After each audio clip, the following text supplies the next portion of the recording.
What's going on, guys? Welcome to 31 Days of Horror. I am Morgan Film Fan. Let's jump into some scares. Demons is a 1985 film directed by Lamberto Bava and produced by Dario Argento, the absolute famous Italian director. This film is loaded in Italian tropes, and it's directed very much like every Italian horror is from the 70s and the 80s. And this one came out at a perfect time, the same year that Day of the Dead came out by George A. Romero. And what a double feature to have in the same year. I think this might be the first Lombardo Bava film that I've seen. I've seen plenty of Italian horrors, Lucio Fulci and Dario Argento especially. They're the big two that I've definitely dove into.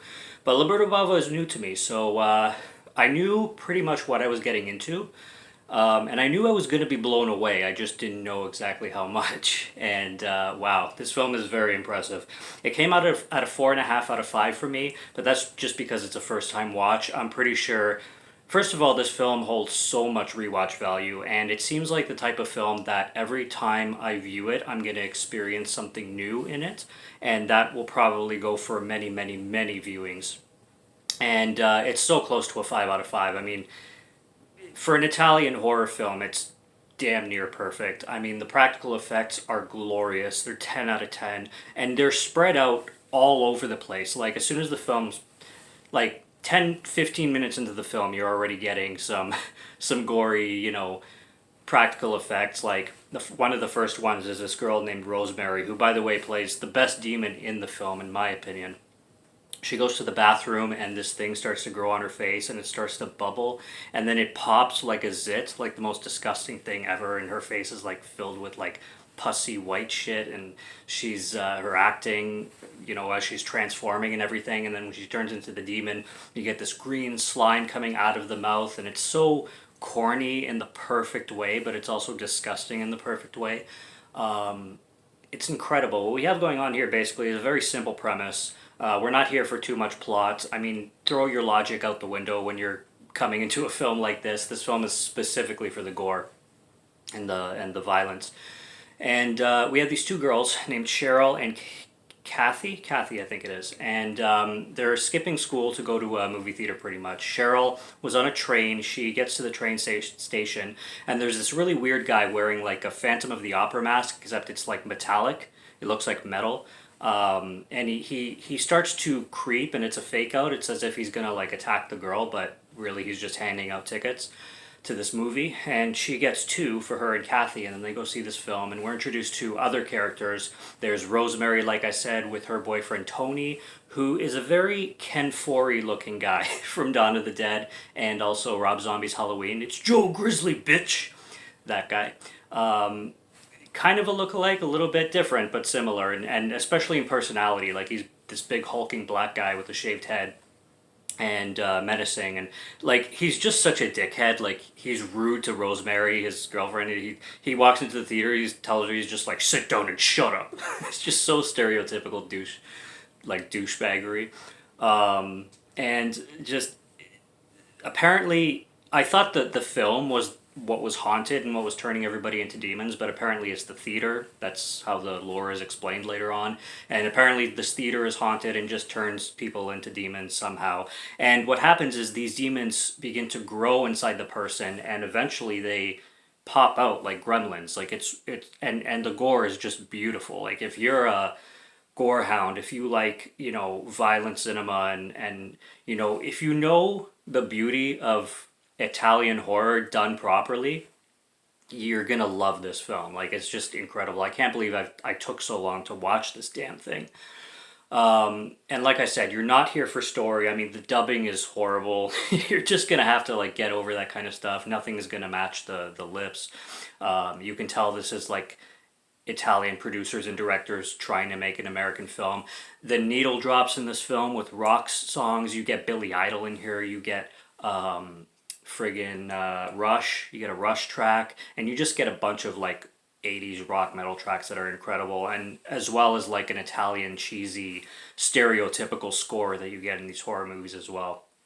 I should have looked up who was behind the score. I don't think it was Goblin on this one, which is popular with Dario Argento films, but it definitely sounded like the score sounded Italian and everything.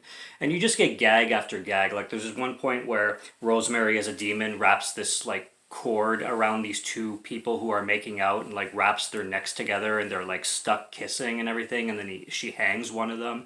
And during that makeout scene, this girl Liz is making out with this guy who is just like a weird match for her kind of thing. It's just, this guy looks greasy and just like, I don't know.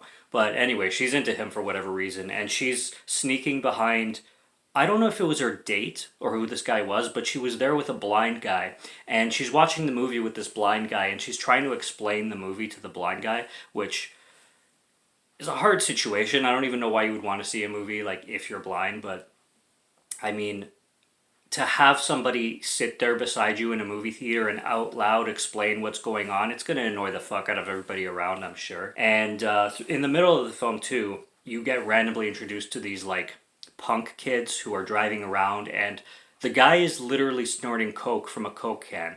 It's the irony and just the ridiculousness of that situation. I was like, why is he sniffing his straw? Because it looked like he was just sniffing, and I'm like, did he put cocaine in the Coke can and he's snorting the cocaine from the straw? That's what happened. And the girl takes some and then she spills it, and then he starts swearing at everybody and tells everybody to pick up every gram. And then there's this scene where he's scooping the cocaine off the girl's chest, and it's just literally a reason for the director to show that actress's tits. No other reason. And he's taking it with a razor blade, and then he like gives her a cut after a little while. It's supposed to be sensual or something like that. Really, really weird and bizarre. But this film is just literally bonkers. And like every Italian horror and like every Italian like genre film of its time, they try to imitate so many American things, and one of the biggest things I found they always try to imitate is action movies from the United States. Like there's just like inspiration from Rambo, and it's so obvious and it's so like on the nose that you're like, why are you throwing in like action movie tropes into a full-blown horror film? It's just so strange. One of the best aspects of this film, the glowing eyes. That's one thing I remember from watching the trailer. As soon as I watched the trailer, I was sold. And the glowing eyes on the demons are amazing. Like just that touch, it's so simple, but it just amplifies the demons like personalities and personas like crazy. It's great. It's fantastic. And in the climax, when you see the first demon crawl out of Kathy's back, I think it's Kathy's back that the demon crawled out of, it looks great. Like it's just like demons crawling out of people and just bursting out of people. It's just the best idea. And randomly at the end of the movie, you get like a helicopter crashing into the movie theater, and I'm just like, what is this, half past dead all of a sudden kind of thing. And it just escalates, like shit gets ridiculous, and I don't really understand why these people are stuck in the theater, like the doors disappear or something. It's kind of weird. You know, the decisions they make and why they can't get out of the theater is not, if it's explained, I missed it, but I have no idea why necessarily they're stuck in there. And eventually they like try to like keep the demons away by like breaking all the chairs and boarding them up against the door, and I don't know, crazy shit happens in this film that is like I said, it's not super logical, but you're not really there for that. If you want an Italian horror piece of cinema that is going to be absolutely gore filled and all practical, like 100% practical means 100% beautiful, and this film delivers so much. So what a finale to end off 31 Days of Horror. I loved the pile of films that I got in this one. So divisive and so, so much variety, I should say, with the films, and this one definitely ended off things with a bang. So I had a great time this 31 Days of Horror, and that was Demons from 1985, directed by Lamberto Bava, and what a perfect Italian horror film to end off 31 Days of Horror. So thank you for all those who stuck along, and subscribe to Morgan Film Fan if you like to listen to my voice or if you like my film reviews. I will be back with more soon, so stay tuned for those. Check what's on the channel already, stay tuned for what's coming, and check out the other 3 31 Days of Horror that I've done in previous years. This is the 4th one, and I hope to be back for a 5th one next year. So until next review, have a good one. Thank you for watching. Take care and cheers.